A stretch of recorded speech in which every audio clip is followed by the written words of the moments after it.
Vous avez besoin d'un espace publicitaire pour faire connaître votre société ou vos produits? Seul Guérit TV Monde peut vous satisfaire.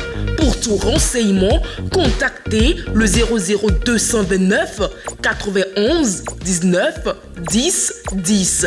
Guérit TV Monde, le leader des web TV.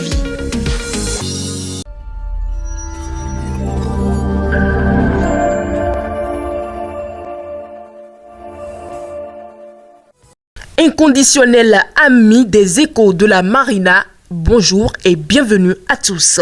Le mercredi 5 juillet 2023, le chef de l'État et son gouvernement se sont réunis au palais de la Marina pour le conseil hebdomadaire. Au cours de cette rencontre, le conseil a transmis à l'Assemblée nationale pour examen et vote du projet de loi sur l'urbanisme en République du Bénin. Le constat fait est que l'insuffisance des instruments juridiques relatifs au secteur, en plus de l'obsolescence des outils existants, freine les efforts de développement de villes durables et affecte la gestion des infrastructures et équipements publics. Or, le contexte politique, administratif et institutionnel a beaucoup évolué, notamment avec l'adoption du code foncier et domanial, de même que de lois spécifiques à l'aménagement du territoire, au changement climatique, à la protection, l'aménagement et la mise en valeur de la zone du littoral. La nécessité de tenir compte de cette évolution qualitative pour réorganiser ce secteur justifie la sollicitation de la représentation nationale à l'effet de doter le Bénin d'une loi dédiée. Cette loi, une fois votée, aura entre autres pour objectif de favoriser la mise en œuvre des investissements du programme d'action du gouvernement en facilitant la mobilisation de réserves foncières et la réservation de grandes entreprises pour les futurs investissements publics dans le cadre de la planification du développement urbain. Il s'agit en l'occurrence de faire le lien entre les impératifs opérationnels à court terme et la vision prospective de long terme pour la promotion de villes durables en cohérence avec les outils d'aménagement du territoire et les règles de l'art en matière d'urbanisme.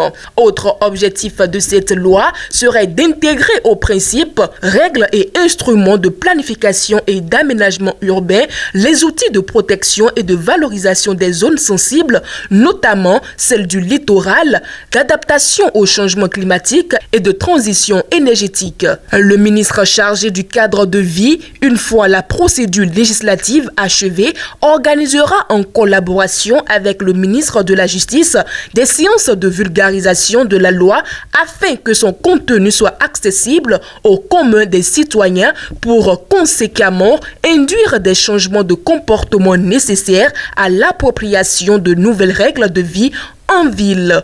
Au titre des autres mesures normatives, les décrets d'application de la loi numéro 2018-10 du 2 juillet 2018 portant protection, aménagement et mise en valeur de la zone littorale en République du Bénin, ainsi que la loi numéro 2020-03 du 20 mars 2020 portant promotion et développement des micro, petites et moyennes entreprises en République du Bénin ont été adoptés. À cette même rencontre, le Conseil a autorisé la célébration au Bénin de la Journée mondiale de la population, édition 2023, qui se tiendra le 11 juillet 2023 dans la commune de Savè. Il a également été approuvé la participation du Bénin à la 53e session ordinaire du Conseil des droits de l'homme du 5 au 10 juillet 2023 à Genève, en Suisse.